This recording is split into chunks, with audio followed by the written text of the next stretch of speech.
ഇന്ന് നമ്മൾ ലോജിക് ചാറ്റിൽ ഡിസ്കസ് ചെയ്യാൻ പോകുന്നത് എക്സ്ചേഞ്ച് ട്രേഡ് ഫണ്ട്സിനെ പറ്റിയിട്ടാണ്. അപ്പോൾ മ്യൂച്വൽ ഫണ്ട് ഇൻവെസ്റ്റ്മെൻറ്റ് വന്നിട്ടുണ്ടെങ്കിൽ ഒരു ബെസ്റ്റ് ആയിട്ടുള്ള ഇൻവെസ്റ്റ്മെൻറ്റ് ഓപ്ഷനാണ്.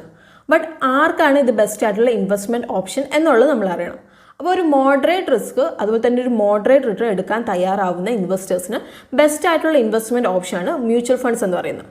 അപ്പോൾ മ്യൂച്വൽ ഫണ്ട് ഇൻവെസ്റ്റ്മെൻറ്റ് എന്ന് പറഞ്ഞാൽ എന്താ ശരിക്കും? നമ്മൾ ഇൻഡയറക്റ്റ്ലി സ്റ്റോക്ക് മാർക്കറ്റിൽ പാർട്ടിസിപ്പേറ്റ് ചെയ്യാൻ വേണ്ടി നമ്മൾ ഹെൽപ്പ് ചെയ്യുന്ന ഒരു ഇൻവെസ്റ്റ്മെൻറ്റ് സ്കീമാണ് മ്യൂച്വൽ ഫണ്ട്സ് എന്ന് പറയുന്നത്. അപ്പോൾ എന്തുകൊണ്ടാണ് ഞാനത് പറയുന്നത്? ഒരു ഇൻഡയറക്റ്റ്ലി നമ്മൾ സ്റ്റോക്ക് മാർക്കറ്റിൽ പാർട്ടിസിപ്പേറ്റ് ചെയ്യാൻ വേണ്ടി ഹെൽപ്പ് ചെയ്യുന്ന ഒരു ഇൻവെസ്റ്റ്മെൻറ്റ് സ്കീമെന്ന്. ബിക്കോസ് നമ്മൾ ഇവിടെ ഒരു ഫണ്ട് ഹൗസ് ത്രൂ ആണ് നമ്മൾ മ്യൂച്വൽ ഫണ്ട്സ് വാങ്ങുകയും വിൽക്കുകയും ചെയ്യുന്നത്. അപ്പോൾ സ്റ്റോക്ക് മാർക്കറ്റിൽ എന്താണ് സംഭവിക്കുന്നത്? നമ്മൾ സ്റ്റോക്ക് എക്സ്ചേഞ്ചിൽ പോയിട്ട് ഡയറക്റ്റ്ലി നമ്മൾ ഷെയർസ് വാങ്ങുകയും വിൽക്കുകയാണ് ചെയ്യുന്നത്. അപ്പോൾ ഇത് നമുക്ക് മ്യൂച്വൽ ഫണ്ട്സിൽ സാധിക്കില്ല. അതായത് സ്റ്റോക്ക് എക്സ്ചേഞ്ചിൽ പോയിട്ട് നമുക്ക് മ്യൂച്വൽ ഫണ്ട്സ് വാങ്ങാനും വിൽക്കാനും സാധിക്കില്ല.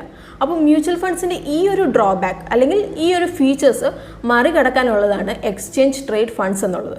അപ്പോൾ എന്താണ് എക്സ്ചേഞ്ച് ട്രേഡ് ഫണ്ട്സ് എന്നുള്ളത് നമുക്ക് നോക്കാം.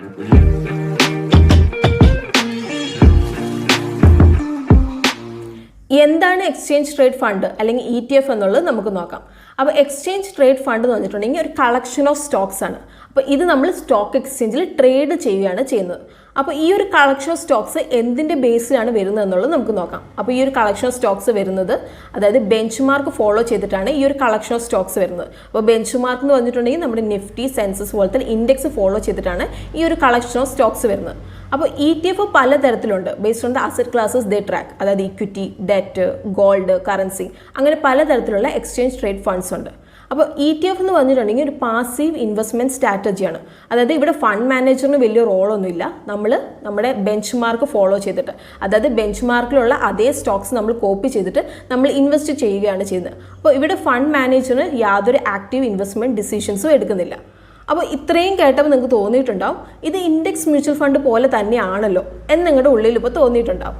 അപ്പോൾ എന്താണ് ഇൻഡെക്സ് മ്യൂച്വൽ ഫണ്ട്, അതുപോലത്തെ എന്താണ് ETF, അതായത് എക്സ്ചേഞ്ച് ട്രേഡ് ഫണ്ടിൻ്റെയും ഇൻഡെക്സ് ഫണ്ടിൻ്റെയും ഡിഫറൻസസ് എന്തൊക്കെയാണ് വരുന്നതെന്നുള്ളത് നമുക്ക് നോക്കാം. അപ്പോൾ ഇനി ഇൻഡെക്സ് മ്യൂച്വൽ ഫണ്ട്സിനെ പറ്റി നമ്മൾ ഡീറ്റെയിൽഡ് ആയിട്ട് ഒരു വീഡിയോ ചെയ്തിട്ടുണ്ട്. അപ്പോൾ അത് കാണുന്ന ആഗ്രഹിക്കുന്നവർ ലിങ്ക് നമ്മൾ ഡിസ്ക്രിപ്ഷൻ ബോക്സിൽ മെൻഷൻ ചെയ്യാം, അത് കണ്ടു നോക്കുക. അപ്പം എക്സ്ചേഞ്ച് ട്രേഡ് ഫണ്ട്സ് അതുപോലെ ഇൻഡെക്സ് മ്യൂച്വൽ ഫണ്ട് ഡിഫറൻസസ് എന്തൊക്കെയാണെന്നുള്ളത് നമുക്ക് നോക്കാം. ഇൻഡെക്സ് ഫണ്ടിൻ്റെയും അതുപോലെ തന്നെ എക്സ്ചേഞ്ച് ട്രേഡ് ഫണ്ടിൻ്റെയും ഡിഫറൻസസ് എന്തൊക്കെയാണെന്നുള്ളത് നമുക്ക് നോക്കാം. അപ്പോൾ എക്സ്ചേഞ്ച് ട്രേഡ് ഫണ്ട് എന്ന് പറഞ്ഞിട്ടുണ്ടെങ്കിൽ എക്സാക്ട്ലി നമ്മുടെ ഇൻഡെക്സ് മ്യൂച്വൽ ഫണ്ട് പോലെ തന്നെയാണ്. രണ്ടും പാസീവ്ലി മാനേജ്ഡ് മ്യൂച്വൽ ഫണ്ട്സ് ആണ്. അതുപോലെ തന്നെ രണ്ടിലും നമ്മൾ ഇൻഡെക്സ് ഫോളോ ചെയ്തിട്ടാണ് നമ്മൾ ഇൻവെസ്റ്റ് ചെയ്യുന്നത്. അപ്പോൾ ഇതിൽ ഡിഫറൻസ് വരുന്നത് എന്ന് വെച്ചിട്ടുണ്ടെങ്കിൽ ഇൻഡെക്സ് മ്യൂച്വൽ ഫണ്ട് നമുക്ക് സ്റ്റോക്ക് എക്സ്ചേഞ്ചിൽ വിൽക്കാൻ പറ്റില്ല. അപ്പോൾ ഇതാണ് എക്സ്ചേഞ്ച് ട്രേഡ് ഫണ്ടിൻ്റെയും അതുപോലെ തന്നെ ഇൻഡെക്സ് മ്യൂച്വൽ ഫണ്ടിൻ്റെയും ഒരു ഡിഫറൻസ് വരുന്നത്. സപ്പോസ് നിങ്ങൾക്ക് നിഫ്റ്റി 50-ലെ 50 സ്റ്റോക്സിലേക്ക് നിങ്ങൾക്ക് ഇൻവെസ്റ്റ് ചെയ്യണം. അപ്പോൾ നിങ്ങളുടെ മുമ്പ് രണ്ട് ഓപ്ഷൻസ് ആണുള്ളത്. ഒന്ന്, നിങ്ങൾക്ക് നിഫ്റ്റി 50 ഇൻഡെക്സ് മ്യൂച്വൽ ഫണ്ടിൽ നിങ്ങൾക്ക് ഇൻവെസ്റ്റ് ചെയ്യാം. സെക്കൻഡ് ഒരു ഓപ്ഷൻ നിങ്ങളുടെ മുമ്പിലുള്ളത് നിഫ്റ്റി 50 ETF-ലേക്ക് നിങ്ങൾക്ക് ഇൻവെസ്റ്റ് ചെയ്യാം. സപ്പോസ് നിങ്ങൾ നിഫ്റ്റി 50 ETF-ലേക്കാണ് നിങ്ങൾ ഇൻവെസ്റ്റ് ചെയ്യുന്നതെങ്കിൽ നിങ്ങൾക്ക് എപ്പോൾ വേണമെങ്കിലും വാങ്ങുകയും വിൽക്കുകയും ചെയ്യാം നിങ്ങളുടെ കൺവീനിയൻസ് അനുസരിച്ചിട്ട്. ഇനി നിങ്ങൾ നിഫ്റ്റി 50 ഇൻഡെക്സ് മ്യൂച്വൽ ഫണ്ടിലാണ് നിങ്ങൾ ഇൻവെസ്റ്റ് ചെയ്യുന്നതെങ്കിൽ നിങ്ങൾക്ക് ക്ലോസിംഗ് NAV, അതായത് ഒരു ഡേ എൻഡിൻ്റെ ക്ലോസിംഗ് NAV-ൽ മാത്രമേ നിങ്ങൾക്ക് വിൽക്കാൻ സാധിക്കുള്ളൂ. അപ്പോൾ ഇതാണ് ETF-ൻ്റെയും അതുപോലെ തന്നെ ഇൻഡെക്സ് മ്യൂച്വൽ ഫണ്ടിൻ്റെയും ഡിഫറൻസ് വരുന്നത്. ഇനി നമുക്ക് എക്സ്ചേഞ്ച് ട്രേഡ് ഫണ്ടിൻ്റെ അഡ്വാൻറ്റേജസ് എന്തൊക്കെയാണെന്നുള്ളത് നമുക്ക് നോക്കാം. അപ്പോൾ ഫസ്റ്റ് അഡ്വാൻറ്റേജ് വരുന്നത് ലോ കോസ്റ്റ് ആണ്. അതായത് എക്സ്ചേഞ്ച് ട്രേഡ് ഫണ്ട് എന്ന് പറഞ്ഞാൽ കോസ്റ്റ് എഫക്റ്റീവ് ആണ്. അപ്പോൾ നമ്മുടെ ഒരു ഇൻഡെക്സ് മ്യൂച്വൽ ഫണ്ട് വെച്ച് കമ്പയർ ചെയ്യുമ്പോൾ എക്സ്ചേഞ്ച് ഫണ്ട് ചീപ്പറാണ്. അപ്പോൾ സപ്പോസ് ഇപ്പം HDFC ഗോൾഡ് ഫണ്ടിൻ്റെ ഈ എക്സ്പെൻസ് റേഷ്യോ വരുന്നത് 0.62% ആണ്. അതുപോലെ തന്നെ HDFC ഗോൾഡ് ETF-ൻ്റെ എക്സ്പെൻസ് റേഷ്യോ വരുന്നത് 0.59 ആണ്. അപ്പം രണ്ടും, അതായത് HDFC ഗോൾഡ് ഫണ്ട് അതുപോലെ തന്നെ HDFC ഗോൾഡ് ETF-ൽ നമ്മൾ സെയിം സ്റ്റോക്സ് ആണ് നമ്മൾ ട്രാക്ക് ചെയ്യുന്നത്. എന്നാലും ഒരു 0.03% ഡിഫറൻസ് വരുന്നുണ്ട്. അപ്പോൾ ഒരു ചെറിയൊരു ഡിഫറൻസ് ആയിട്ട് തോന്നിയേക്കാം ഇനിഷ്യലി, ബട്ട് ഫ്യൂച്ചറിൽ ഇതൊരു വലിയ ലോസ് ആയിരിക്കും ഉണ്ടാക്കുന്നത്. അതുകൊണ്ട് തന്നെ നിങ്ങൾ ലോങ് ടേം ഇൻവെസ്റ്റ്മെൻ്റ് ആണ് നിങ്ങൾ പ്ലാൻ ചെയ്യുന്നതെങ്കിൽ ഒരു ETF ചൂസ് ചെയ്യുന്നതാണ് ബെസ്റ്റ് ആയിട്ടുള്ള ഒരു ഓപ്ഷൻ. ഇനി ETF-ൻ്റെ സെക്കൻഡ് അഡ്വാൻറ്റേജ് എന്താണെന്നുള്ളത് നമുക്ക് നോക്കാം. അപ്പോൾ സെക്കൻഡ് അഡ്വാൻറ്റേജ് എന്താണെന്ന് വെച്ചാൽ ETF-ന് യാതൊരു എക്സിറ്റ് ലോഡും പേ ചെയ്യേണ്ട ആവശ്യമില്ല. അതായത് നിങ്ങളിപ്പം HDFC ഗോൾഡ് ഫണ്ടിലേക്കാണ് നിങ്ങൾ ഇൻവെസ്റ്റ് ചെയ്യുന്നതെങ്കിൽ നിങ്ങളിപ്പോൾ 180 ഡേയ്സിനുള്ളിൽ നിങ്ങൾ റെഡീം ചെയ്യുകയാണെങ്കിൽ നിങ്ങൾ 2% എക്സിറ്റ് ലോഡ് നിങ്ങൾ പേ ചെയ്യേണ്ടി വരും. ഇനി 181 to 365 ഡേയ്സ് ആണെങ്കിൽ നിങ്ങൾ 1% എക്സിറ്റ് ലോഡ് നിങ്ങൾ പേ ചെയ്യേണ്ടി വരും. അപ്പോൾ ഇതേ സ്ഥാനത്ത് നിങ്ങൾ HDFC ഗോൾഡ് ETF-ലേക്കാണ് നിങ്ങൾ ഇൻവെസ്റ്റ് ചെയ്യുന്നതെങ്കിൽ നിങ്ങൾക്ക് യാതൊരു എക്സിറ്റ് ലോഡും പേ ചെയ്യേണ്ട ആവശ്യമില്ല.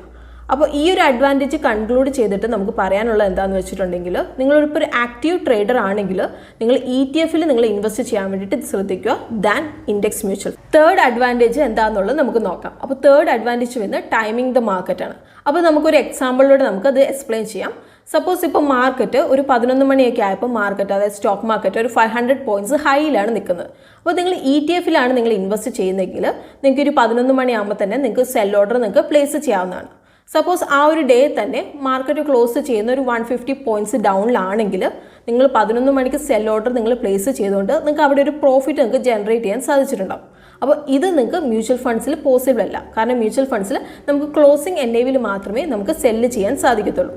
അപ്പോൾ ETF എന്ന് പറയുന്നത് ട്രേഡേഴ്സിന് ബെസ്റ്റ് ആയിട്ടുള്ള ഒരു ഓപ്ഷൻ തന്നെയാണ്. അതായത് ട്രേഡേഴ്സിന് പെർഫെക്റ്റ് ആണ് ETF. ഇനി ETF-ന്റെ ഫോർത്ത് അഡ്വാൻറ്റേജ് എന്താണെന്നുള്ളത് നമുക്ക് നോക്കാം. അപ്പോൾ ഫോർത്ത് അഡ്വാൻറ്റേജ് വന്ന് ടാക്സ് എഫിഷ്യൻ്റ് ആണ്. അതായത് ETF-ൽ നമ്മൾ സ്റ്റോക്സ് വാങ്ങുകയോ വിൽക്കുകയോ ചെയ്യുമ്പോൾ നമുക്ക് അവിടെ യാതൊരു ടാക്സ് നമുക്ക് പേ ചെയ്യേണ്ട ആവശ്യം വരുന്നില്ല. ബട്ട് മ്യൂച്വൽ ഫണ്ട്സിൽ നമ്മൾ ജനറേറ്റ് ചെയ്യുന്ന പ്രോഫിറ്റ് ടാക്സബിൾ ആണ്. ഇനി ETF-ന്റെ ഡിസഡ്വാൻറ്റേജസ് എന്തൊക്കെയാണെന്നുള്ളത് നമുക്ക് നോക്കാം. അപ്പോൾ ഫസ്റ്റ് ഡിസഡ്വാൻറ്റേജ് വരുന്നത് കോസ്റ്റ് ആണ്. അതായത് നമ്മളൊരു ETF-ൽ നമ്മൾ ഇൻവെസ്റ്റ് ചെയ്യണമെങ്കിൽ നമുക്കൊരു ഡിമാറ്റ് അക്കൗണ്ട് നമുക്ക് ഓപ്പൺ ചെയ്യേണ്ടതായിട്ട് വരും. അതുപോലെ തന്നെ ചില ബ്രോക്കേഴ്സൊക്കെ ഹൈ ബ്രോക്കറേജ് ചാർജ് ചെയ്യാറുണ്ട്. അതുകൊണ്ട് തന്നെ നമ്മുടെ ഓവറോൾ പോർട്ട്ഫോളിയോ റിട്ടേൺസ് കുറയും. ലോ റിട്ടേൺസ് ആണ്. അതായത് നമ്മൾ പറഞ്ഞു എക്സ്ചേഞ്ച് ട്രേഡ് ഫണ്ട്സ് എന്ന് വന്നിട്ടുണ്ടെങ്കിൽ ഒരു പാസീവ്ലി മാനേജ്ഡ് ഫണ്ടാണ്. അപ്പോൾ ഇവിടെ ഫണ്ട് മാനേജറിന് യാതൊരു റോളും ഇല്ല. നമ്മളൊരു ഇൻഡെക്സ് ഫോളോ ചെയ്തിട്ടാണ് നമ്മൾ ഇൻവെസ്റ്റ് ചെയ്യുന്നത്. അപ്പോൾ ഫണ്ട് മാനേജർ ഇവിടെ ആക്റ്റീവ് ഇൻവെസ്റ്റ്മെൻറ്റ് ഡിസിഷൻസ് ഒന്നും എടുക്കുന്നില്ല. അതുകൊണ്ട് തന്നെ ഒരു ആക്റ്റീവ്ലി മാനേജ്ഡ് മ്യൂച്വൽ ഫണ്ട് വെച്ച് കമ്പയർ ചെയ്യുമ്പോൾ നമ്മുടെ ETF-ന്റെ റിട്ടേൺസ് കുറവായിരിക്കും. ഇനി നമ്മൾ ഡിസ്കസ് ചെയ്യാൻ പോകുന്നത് ഡിഫറെൻറ്റ് ടൈപ്സ് ഓഫ് ETF്സിനെ പറ്റിയാണ്. അപ്പോൾ അതിൽ നമ്മൾ ഫസ്റ്റ് ഡിസ്കസ് ചെയ്യാൻ പോകുന്നത് ഇക്വിറ്റി ETF-നെ പറ്റിയാണ്. അപ്പോൾ ഇക്വിറ്റി ETF എന്ന് പറഞ്ഞിട്ടുണ്ടെങ്കിൽ കളക്ഷൻ ഓഫ് ഇക്വിറ്റി ഷെയർസ് ആണ് ട്രാക്കിംഗ് ദ ഇൻഡെക്സ്. അപ്പോൾ ഇതൊരു എക്സാമ്പിൾ പറയുകയാണെങ്കിൽ നിഫ്റ്റി ETF, അതുപോലെ തന്നെ നമുക്ക് ICICI പ്രൂഡൻഷ്യൽ ETF, ഇതൊക്കെ ഇക്വിറ്റി ETF്സിനുള്ള എക്സാമ്പിൾസ് ആണ്. Second one gold ETF. അപ്പോൾ ഗോൾഡ് ETF എന്ന് പറഞ്ഞാൽ ഒരു കമ്മോഡിറ്റി ETF ആണ്. അതായത് ഗോൾഡിൻ്റെ ഒരു ഫിസിക്കൽ ഡെലിവറി എടുക്കാതെ ഫിസിക്കൽ ഗോൾഡിലേക്ക് നമ്മൾ ഇൻവെസ്റ്റ് ചെയ്യുകയാണ് ചെയ്യുന്നത്. അപ്പോൾ ഈവൺ ഒരു 50 രൂപയ്ക്കാണെങ്കിൽ നമുക്ക് ഗോൾഡ് ETF-ലേക്ക് നമുക്ക് ഇൻവെസ്റ്റ് ചെയ്യാൻ വേണ്ടി സാധിക്കും. അപ്പോൾ ഫിസിക്കൽ ഗോൾഡിൻ്റെ വാല്യൂ ഇൻക്രീസ് ആകുമ്പോൾ നമ്മുടെ ETF-ന്റെ NAV-യും ഇൻക്രീസ് ആവും. Third one liquid ETF. അപ്പോൾ ലിക്വിഡ് ETF-ൽ നമ്മൾ ഇൻവെസ്റ്റ് ചെയ്യുന്നത് ഷോർട്ട് ടേം ഗവൺമെൻറ് സെക്യൂരിറ്റീസിലേക്കായിരിക്കും. അതായത് നമ്മൾ ട്രഷറി ബിൽ, അതുപോലെ ഷോർട്ട് ടേം ബോൺസിലേക്കൊക്കെ ആയിരിക്കും നമ്മൾ ഇൻവെസ്റ്റ് ചെയ്യുന്നത്. Fourth one fixed income ETF. അപ്പോൾ ഫിക്സഡ് ഇൻകം ETF എന്ന് പറഞ്ഞിട്ടുണ്ടെങ്കിൽ നമ്മളിവിടെ ഇൻവെസ്റ്റ് ചെയ്യുന്നത് ഷോർട്ട് ടേം അല്ലെങ്കിൽ ലോങ് ടേം ഫിക്സഡ് ഇൻകം സെക്യൂരിറ്റീസിലേക്കാണ്. ലൈക്ക് കോർപ്പറേറ്റ് ബോണ്ടിലേക്കൊക്കെയാണ് നമ്മളിവിടെ ഇൻവെസ്റ്റ് ചെയ്യുന്നത്. അപ്പോൾ ഒരു മീഡിയം അല്ലെങ്കിൽ ലോങ് ഡ്യൂറേഷൻ ഡെറ്റ് ഫണ്ടിന് ഒരു ഓൾട്ടർനേറ്റീവ് ആയിട്ട് വേണമെങ്കിൽ നിങ്ങൾക്ക് ഒരു ഫിക്സഡ് ഇൻകം ETF നിങ്ങൾക്ക് ചൂസ് ചെയ്യാവുന്നതാണ്.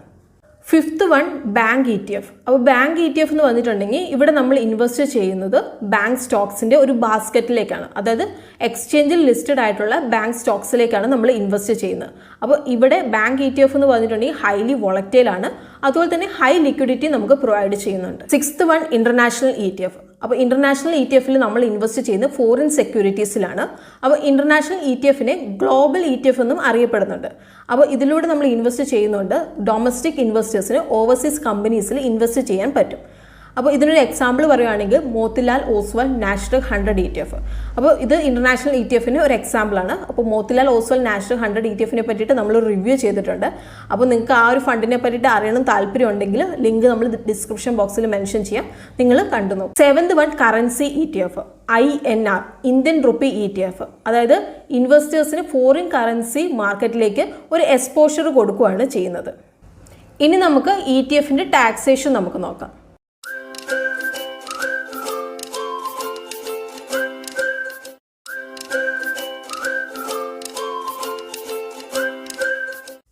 ഇനി നമുക്ക് നോക്കാം നമുക്ക് എങ്ങനെ നമുക്ക് ETF-ൽ നമുക്ക് ഇൻവെസ്റ്റ് ചെയ്യാൻ സാധിക്കും എന്നുള്ളത്. അപ്പോൾ ETF നമ്മൾ സ്റ്റോക്ക് എക്സ്ചേഞ്ച് ത്രൂ നമ്മൾ വാങ്ങുകയും വിൽക്കുകയാണ് ചെയ്യുന്നത്. അതുകൊണ്ട് തന്നെ നമുക്കൊരു ഡിമാറ്റ് അക്കൗണ്ട് ആവശ്യമുണ്ട്. അതുപോലെ തന്നെ നമുക്കൊരു ട്രേഡിംഗ് അക്കൗണ്ടിൻ്റെയും ലോജിക് ചാറ്റിൽ നമ്മൾ ഡിസ്കസ് ചെയ്ത് എക്സ്ചേഞ്ച് ട്രേഡ് ഫണ്ട്സിനെ പറ്റിയാണ്, അതായത് ETF-നെ പറ്റിയാണ് നമ്മൾ ഇവിടെ ഡിസ്കസ് ചെയ്തത്. അപ്പോൾ ഇന്ന് നമ്മൾ കവർ ചെയ്തത് എന്താണ് ETF എന്നുള്ളത് നമ്മൾ കവർ ചെയ്തിട്ടുണ്ട്. അതുപോലെ തന്നെ ETF-ഉം ഇൻഡെക്സ് മ്യൂച്വൽ ഫണ്ട്സും തമ്മിലുള്ള ഡിഫറൻസസ് എന്താണെന്നുള്ളത് നമ്മൾ കവർ ചെയ്തിട്ടുണ്ട്. അതുപോലെ തന്നെ ഇൻഡെക്സ് മ്യൂച്വൽ ഫണ്ട്സിനെ പറ്റി നമ്മൾ ഡീറ്റെയിൽഡ് ആയിട്ട് സെപ്പറേറ്റ് വീഡിയോ ചെയ്തിട്ടുണ്ട്. അതിൻ്റെ ലിങ്ക് നമ്മൾ ഡിസ്ക്രിപ്ഷൻ ബോക്സിൽ മെൻഷൻ ചെയ്തിട്ടുണ്ട്. അതുപോലെ തന്നെ ETF-ൻ്റെ അഡ്വാൻറ്റേജസും ഡിസഡ്വാൻറ്റേജസും നമ്മൾ കവർ ചെയ്തിട്ടുണ്ട്. അതുപോലെ ടൈപ്സ് ഓഫ് ETFസിനെ പറ്റിയിട്ട് നമ്മൾ ഡിസ്കസ് ചെയ്തിട്ടുണ്ട്. അതുപോലെ തന്നെ ETF-ൻ്റെ ടാക്സേഷനെ പറ്റിയിട്ട് നമ്മൾ ഡിസ്കസ് ചെയ്തിട്ടുണ്ട്. അതുപോലെ നിങ്ങൾക്ക് എങ്ങനെ ETF-ൽ ഇൻവെസ്റ്റ് ചെയ്യാൻ സാധിക്കും എന്നതിനെ പറ്റിയിട്ട് നമ്മൾ ഡിസ്കസ് ചെയ്തിട്ടുണ്ട്. അപ്പോൾ ഇന്ന് നമ്മൾ ETF-നെ പറ്റിയിട്ട് ഡിസ്കസ് ചെയ്ത എല്ലാ കാര്യങ്ങളും നിങ്ങൾക്ക് യൂസ്ഫുൾ ആയിട്ടുണ്ടെന്നാണ് വിചാരിക്കുന്നത്. സോ അങ്ങനെ യൂസ്ഫുൾ ആയിട്ടുണ്ടെങ്കിൽ നമ്മുടെ വീഡിയോ ലൈക്ക് ചെയ്യാൻ വേണ്ടിയിട്ട് നിങ്ങൾ ശ്രദ്ധിക്കണം. അതുപോലെ തന്നെ ഈ ഒരു വീഡിയോ മറ്റുള്ളവർക്ക് യൂസ്ഫുൾ ആകും എന്ന് നിങ്ങൾക്ക് തോന്നുന്നുണ്ടെങ്കിൽ അവർക്ക് ഷെയർ ചെയ്ത് കൊടുക്കാൻ വേണ്ടിയിട്ടും നിങ്ങൾ ശ്രദ്ധിക്കണം.